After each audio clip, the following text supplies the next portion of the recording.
This conference will now be recorded. Hi everyone, let's start off the session now. We are going to practice sentence correction questions, easy level questions today. And then as we move ahead, we are going to gradually increase the level of questions, as well as we are going to increase the level of a couple of concepts which are yet to be covered. So Akshita, we are just starting the class. Padmalia, you can message me one-to-one WhatsApp later on to discuss this. Now let's start off. The first question, which we'll be taking up today is on your screen. And for the part which is in the bold, you need to tell me that what is the best replacement of that particular part, or if there is no correction required.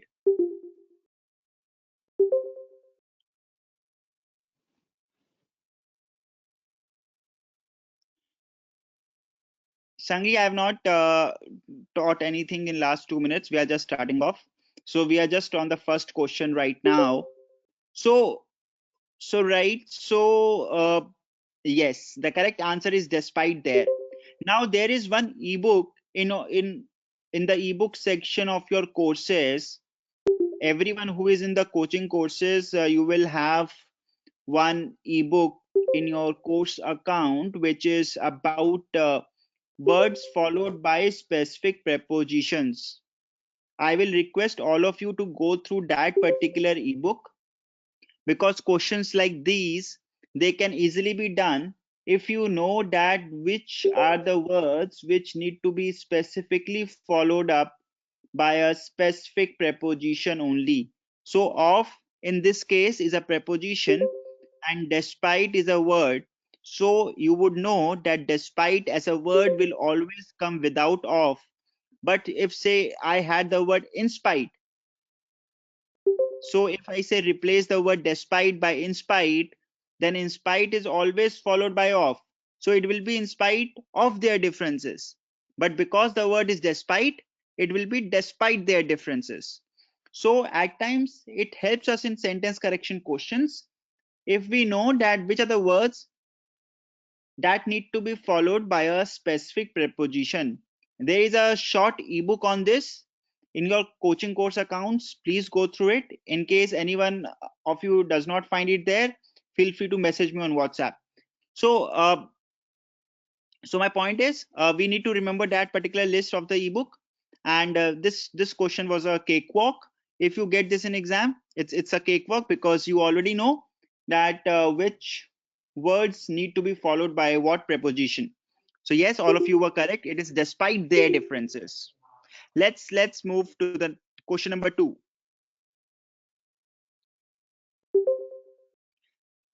Question number 2 is on your screen. Again, this is an easy one. Let's try to get it correct. The man who has committed such a serious crime must get the most severe punishment. Is this easy? Get the most severe punishment. Most is an adjective which I would use for severe. Mostly is a word which is used for describing the frequency of occurrence.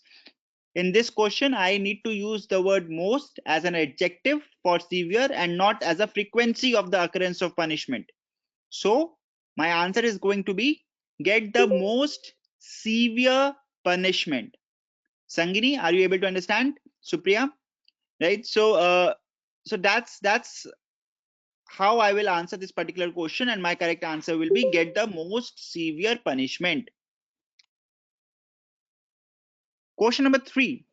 This should be an easy one as well. For many centuries in Indian history, there was no city so famous dash the city of Ujjain.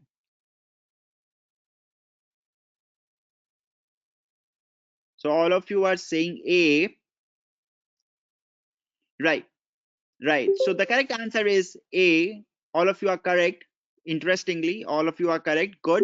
So famous as the city of Ujjain, which means that I'm using the word for comparison over here.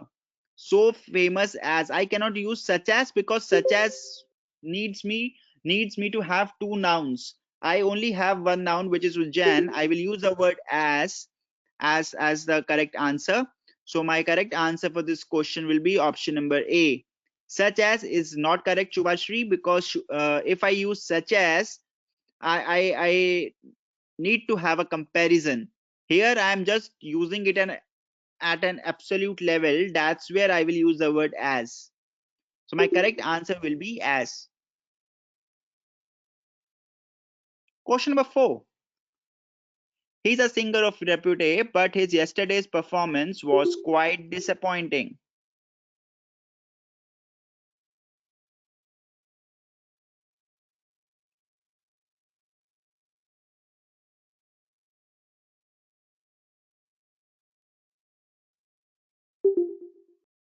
Anyone who thinks any correction is required?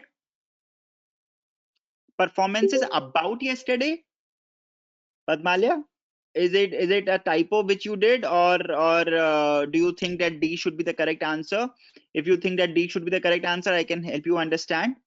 So please tell me if that was a typo, or you think that D could be an answer.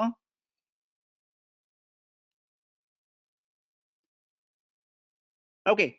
He's a singer of repute, but his yesterday's performance was quite disappointing. Performance about yesterday? No, he's a singer. If I say performance about yesterday, that means that this particular person performed about yesterday. Means he did something which is related to yesterday, about yesterday. So about yesterday is a wrong way to say his performance of yesterday. So if I have to talk about his performance which he did yesterday, I will not use the word performance about yesterday. I will either use yesterday's performance, or I will use performance of yesterday. I will not use performance about yesterday. About is a wrong preposition to go between performance and yesterday. It has to be either yesterday's performance or performance of yesterday.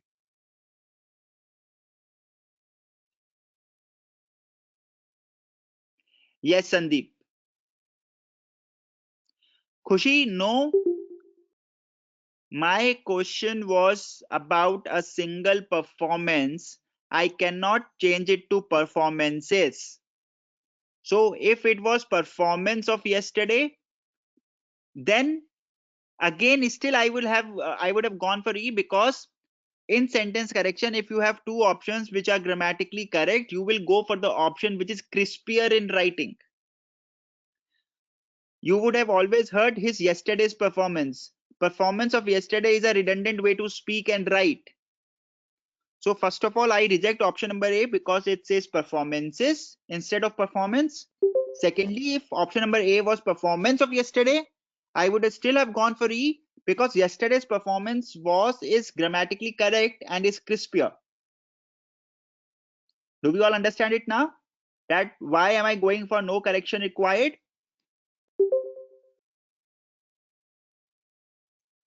Perfect. Question number 5. This should be an easy one.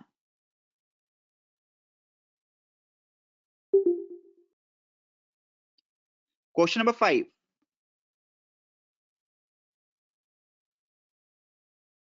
He has received no other message than an urgent telegram.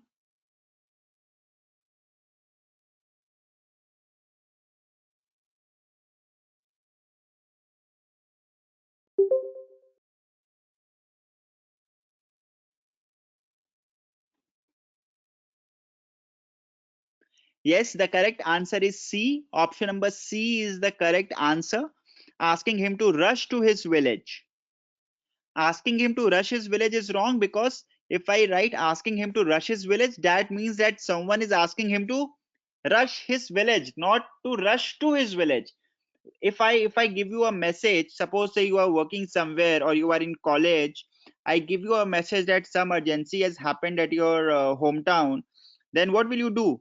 You will rush your office, or say you will rush your hometown, or you will rush to your hometown? Shraddha, yes, yes, right. So it is rush to. Rush to the place. You always rush to the place. You don't rush a place. You rush to a place.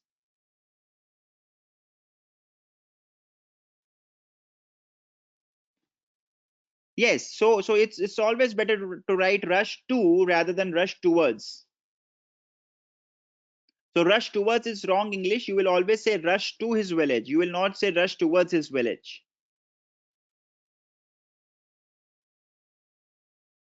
Okay, everyone get it? My answer to this question will be option number C. Option number C is my correct answer. Question number 6.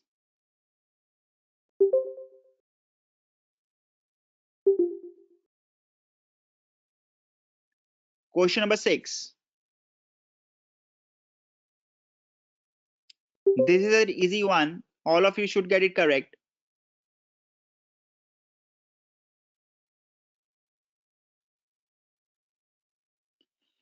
I will not use be between should and united. I will not use be between should and united.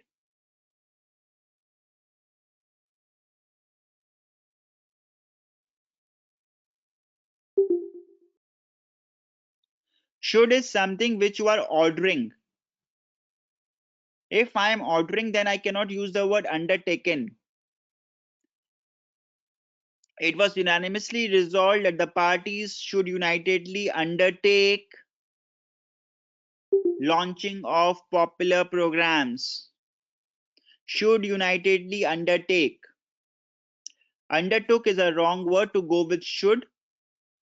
Undertook tells me something which is already been done. And when I am using the word should, I am telling about a future action. I am not talking about a past action. Should will not be used with a past tense like undertook. Now, between should be unitedly undertaken and should unitedly undertake. Should be unitedly undertaken is a wrong grammar to go with the word launching. If I am using the word launching, then I have to go with the perfect form of my tense. So the simple perfect form of tense, which says should unitedly undertake. The simple form. I will not go. Padmalya, you are not going to change any other word except the word which is in bold.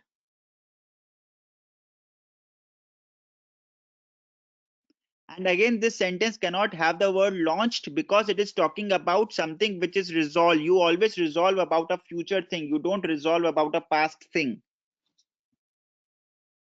You resolve about what you want to do. You take a new year resolution. You don't take a past year resolution. So we don't use the word resolve for a past tense, and hence we will not use the word launched. Also, in sentence correction questions, you will be given a part which is either underlined or it is in bold. So, Padmalya, in this particular case, the question cannot have the word launched if it is having the word resolve. Okay. Everyone understood this?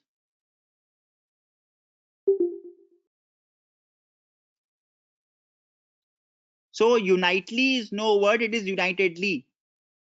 Unitely is no word, it is unitedly is the word. So if I say we stand united, and if I have to come up with a word which is ly form, it will be unitedly.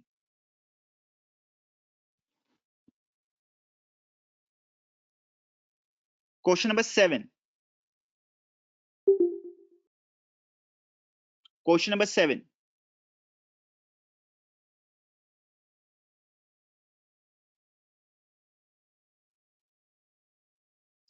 Unitedly, yes, it's an adjective. Anyone interested in the use of computers can learn much if dash to a personal computer. I see multiple answers, especially between A and C. What is anyone? Is anyone a singular noun or a plural noun? What is it? Is anyone singular or plural? Singular. Do all of us agree it's singular? So if I am talking about this singular noun having an access to something, will I be using a singular pronoun or a plural pronoun? Andrila, answer for question number 6 is option number D, should unitedly undertake. Question number 7. Singular noun, which is anyone, needs to have a singular pronoun. So will I go for they have access or will I go for he or she has access?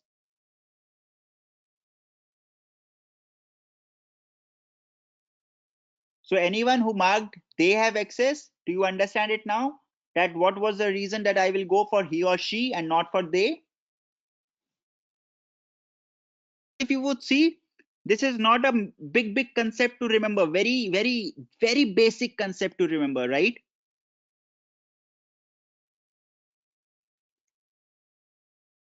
Eighth one is a cakewalk.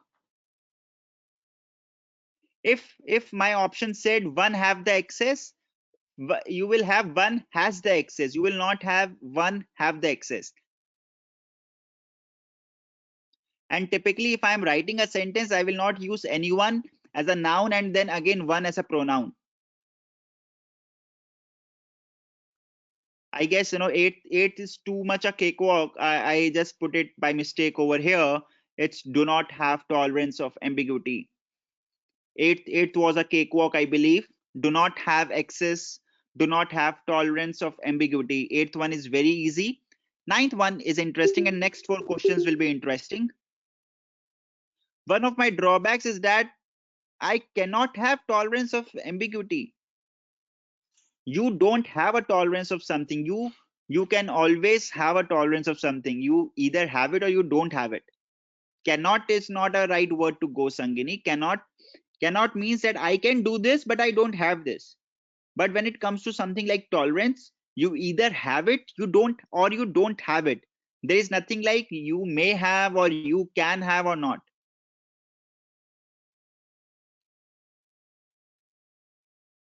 Question number 9. Now 9, 10, 11, 12, they are slightly difficult or say slightly moderate in difficulty level. Let's see how you all do in 9, 10, 11, 12. For homes in typically colder geographic regions, it is particularly important to have effective and efficient heating systems.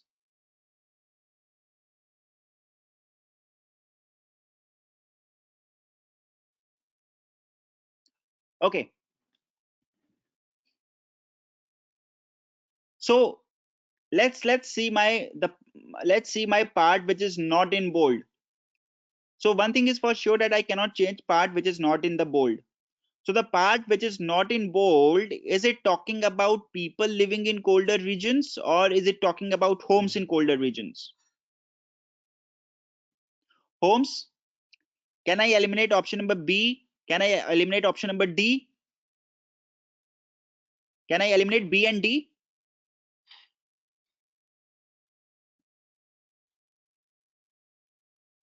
And one thing is for sure that my sentence needs to start with the word for, because only then I can have it after comma.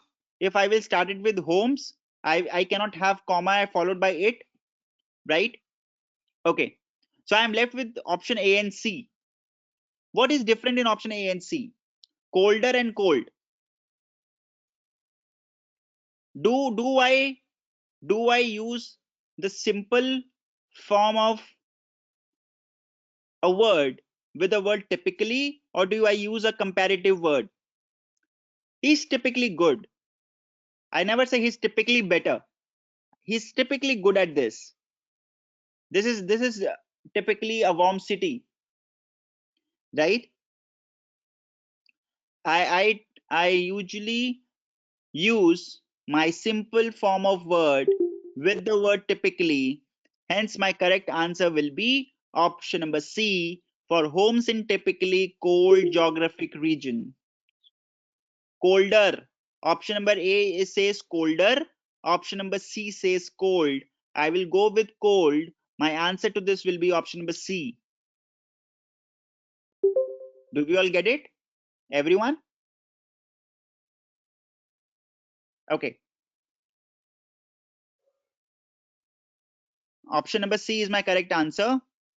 Moving to question number 10. Inside the glove compartment were legal documents, pictures, and there were a few napkins from the coffee shop, but no gloves.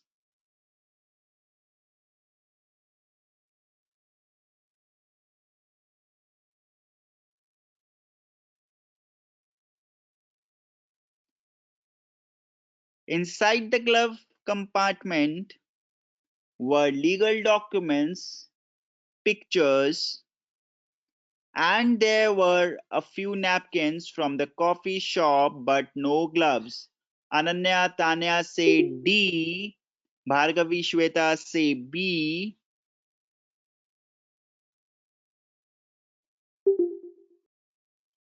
Okay, so many are saying D now.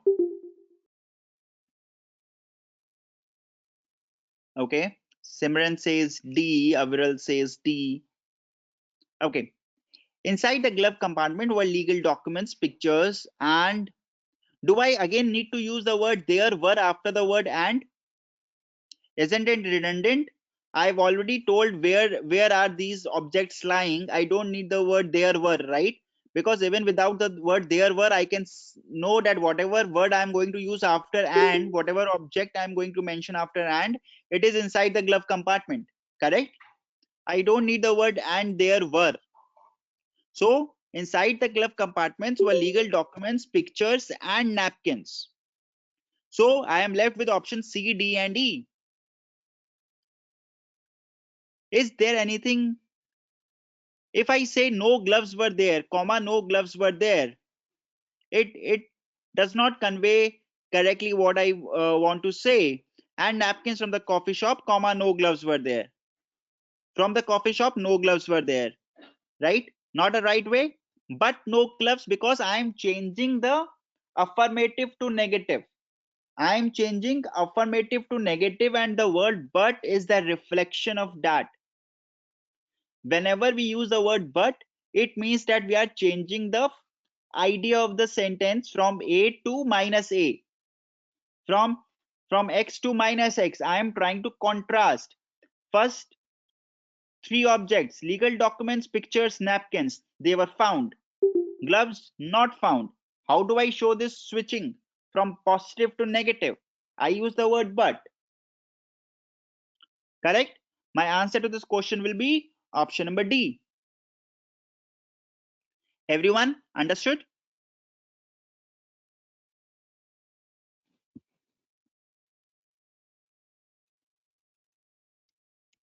Question number 11.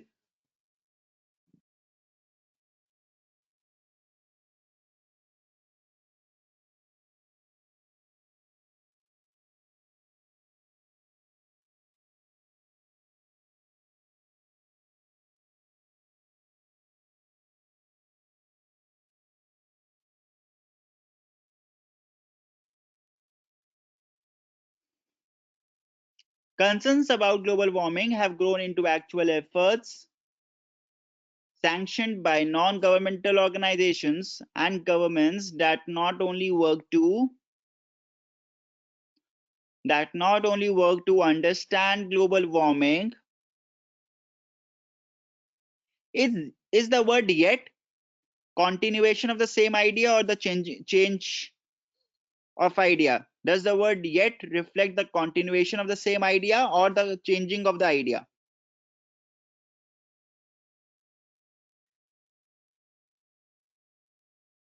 Can I use the word and also? No. Can I eliminate option with which says and also? Can I reject option number D and E because I don't need to use the word its growth? That is understandable. I will go for a crispier option. It has to be between B and C. It cannot be D and E.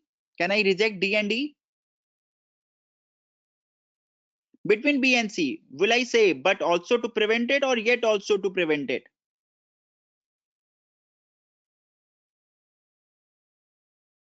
But, right? Because if I have to say yet, my positive needs to continue as positive after yet, or my negative needs to continue as negative after yet.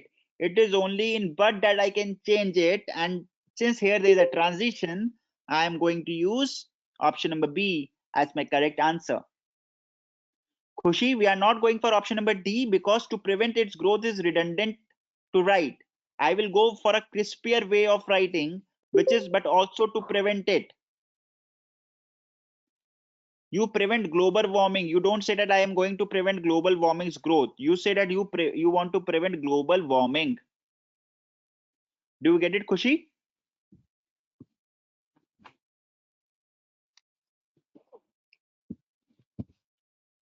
No worries. So my answer is option number B.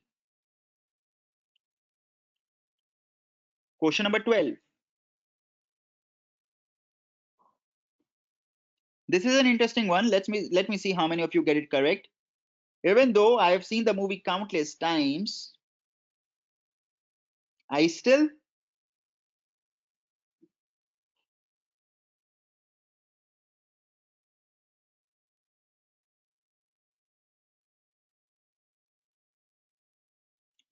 okay. So we all are sure that I am going to use laugh in the present form. I am not going to use laugh in the past form. So can I reject option number A and D? Can I reject A and D? So I've rejected A and D. I am left with B, C, and E. I still laugh when the sheriff will throw his mug. I will not use future, correct?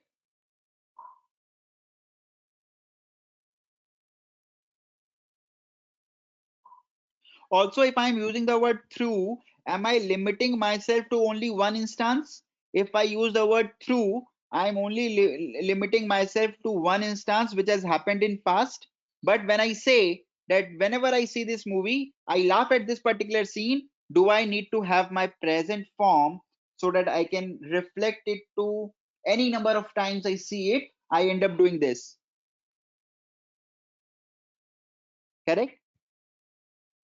So I will go with the option laugh when the sheriff throws his mug, because that means whenever this happens in the movie, I end up laughing, right? My correct answer for this question is option number B. Question number 13 on your screen.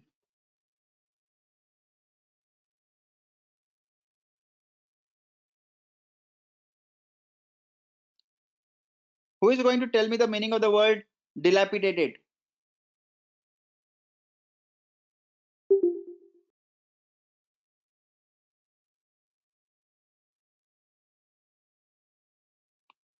But is a preposition.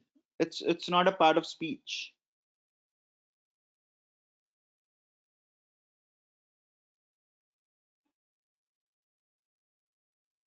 So dilapidated means something which is broken, not in a good state, not in a perfect working state.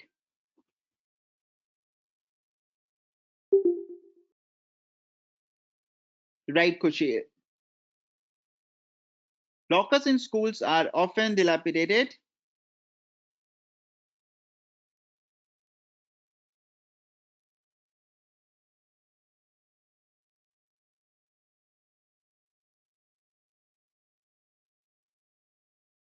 Okay. Do we know that when do I use apostrophe after S and when do I use it before S? When I use before S, it is for a singular. When I use it after S, I am referring to plural.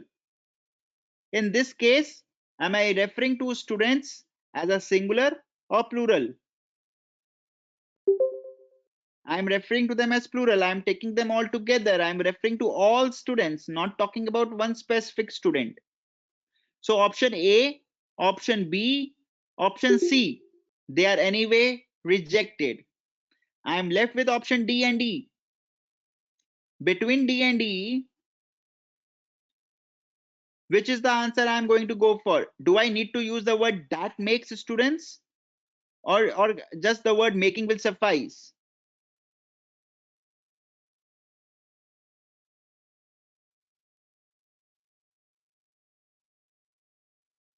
Sangini, what do you think? Should I say that makes students valuables or should I say making?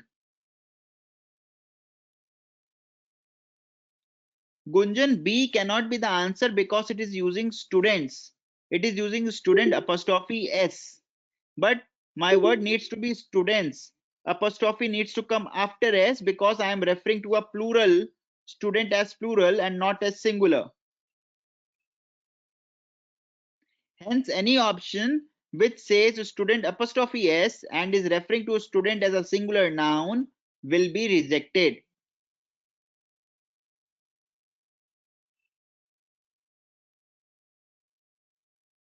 Right. So my correct answer is option number E. No worries, Gunjan. We all are practicing. So gradually it's very important for us to note these minute things.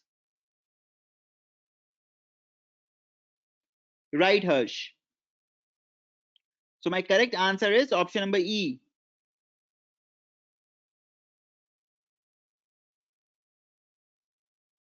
Khushi, we are using comma. So after comma, I will not typically use that makes students valuable, susceptible to theft.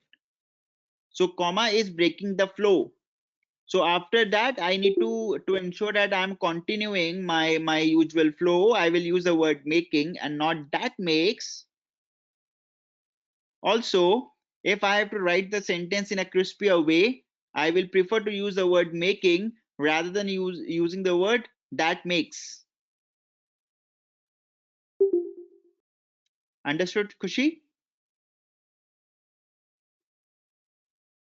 If suppose there was no comma in the sentence, then I would have gone for that makes or which makes. But since comma is there, I am going for making.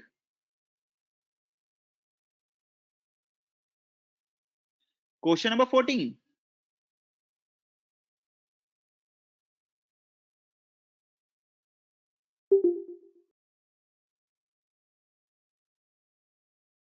Question number 14. Fleeing the horde of zombies on foot, an apparently safe building became viable to the terrified couple. Became visible to the terrified couple.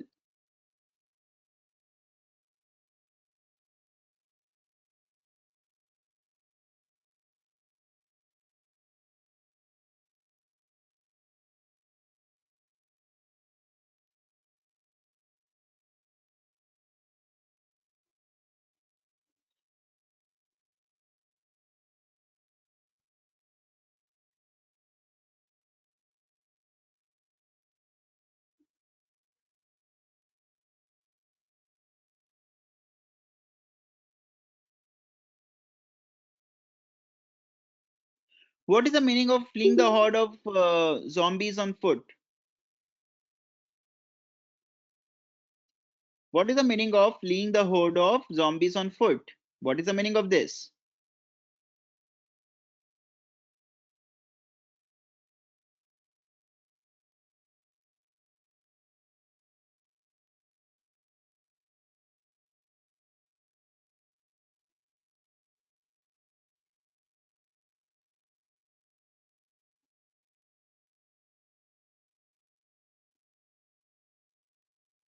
Is it something related to zombies? Is it something related to zombies? Or is it a phrase with a certain meaning?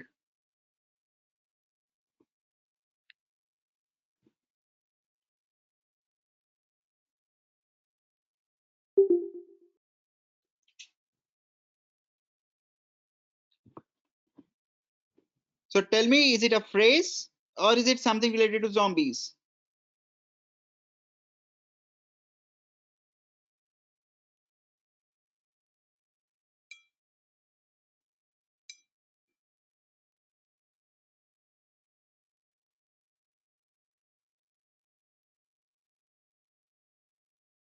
What is it?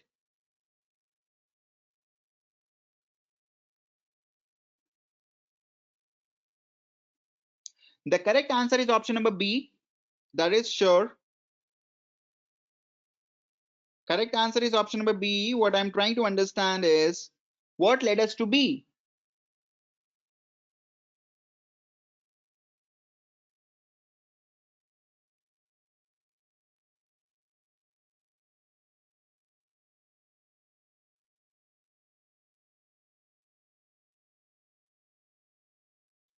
So, Gunjan, why not C?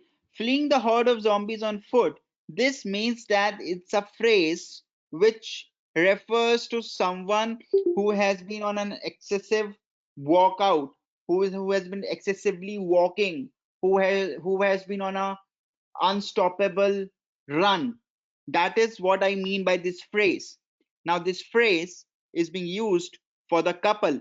So, whatever noun I am going to put after comma, whatever noun I am going to put after comma, this phrase is related to that noun. This phrase is talking about the couple. This phrase is not talking about the building. That is where after comma I will put the noun to which this phrase is referring to, right? So the terrified couple will come before and will come closer to comma as compared to building. Do all of us get it now?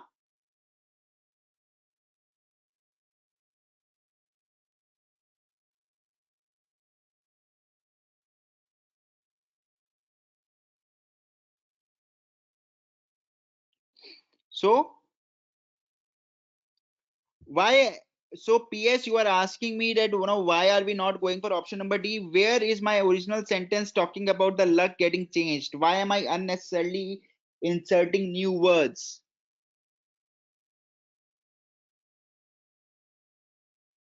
I am not supposed to unnecessarily increase the length of the sentence by just inserting some additional new words. Sentence nowhere says that their luck changed, or they got a bad luck, or they got a good luck, whatever it is, right? So my point is, we will refrain in a sentence correction question, we will refrain from inserting any additional words unless all the other given options are incorrect, and the only way to go for a correct answer is to go for an option which has additional words. Do you understand it? Perfect. Last question of the day, question number 15. Anushka, what's the doubt you have in question number 14?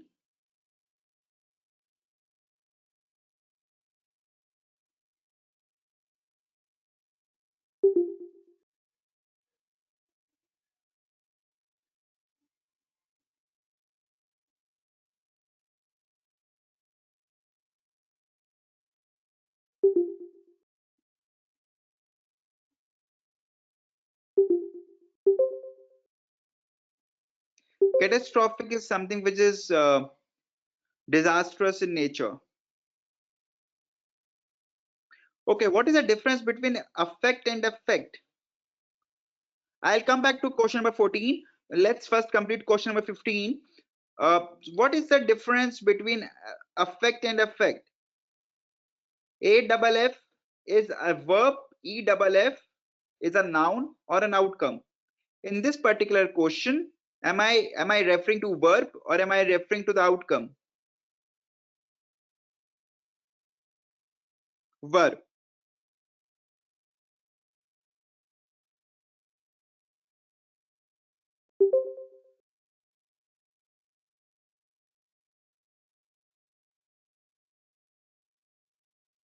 It's a verb because it is affecting nearly every part. What is it doing to the every part? It is affecting it.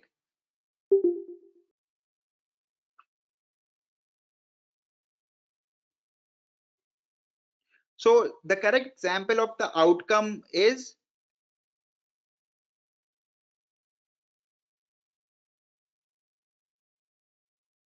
this course affected your selection in this particular B school. There I am going to use E. Here I am going to use A. If I have to use A between C and E, what will I go for?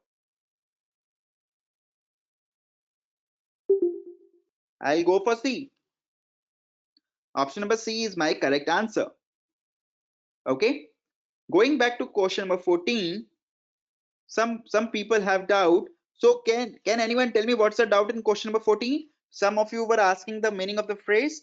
The meaning of the phrase is someone who has been on a continuous run, someone who has been on a continuous walk, or say excessive walk or excessive run, and has been doing that physically, and that's what it is meaning, that a couple was non-stoppingly running or walking out to search a safe place to live.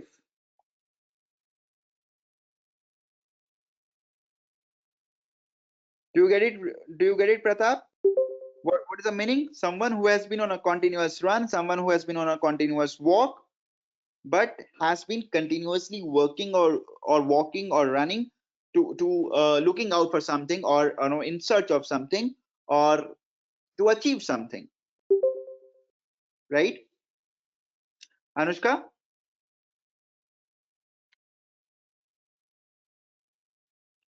Padmalya, both can be positive, both can be negative. None of it's not that one is positive, one is negative. You have to see it from the perspective of verb or noun. You don't differentiate between E affect and A affect on the basis of positive and negative. Both can be positive, both can be negative, right? So for verbal, I have already suggested books. In case any, I'll you can just message me in the group in the WhatsApp group, and I will suggest you books.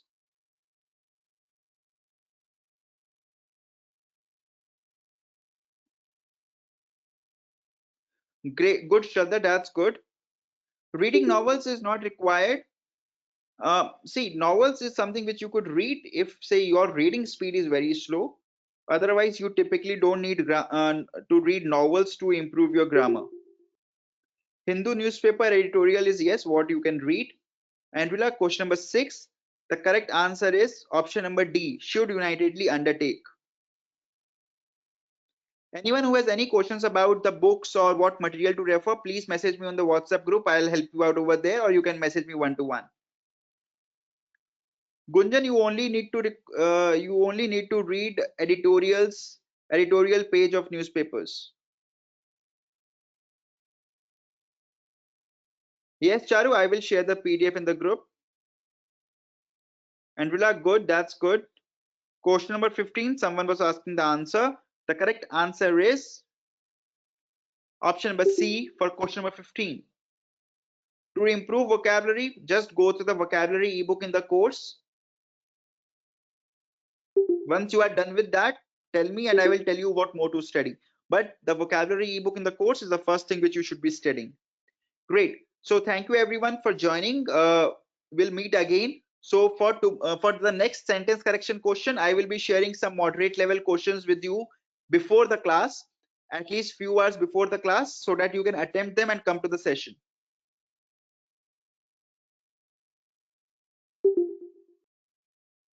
Thank you everyone. Thank you. Good night. Yes, Padmalya, this was of this level. Thank you. Yes, we will be doing sessions with parajumbles. Don't worry. Thank you everyone. Good night.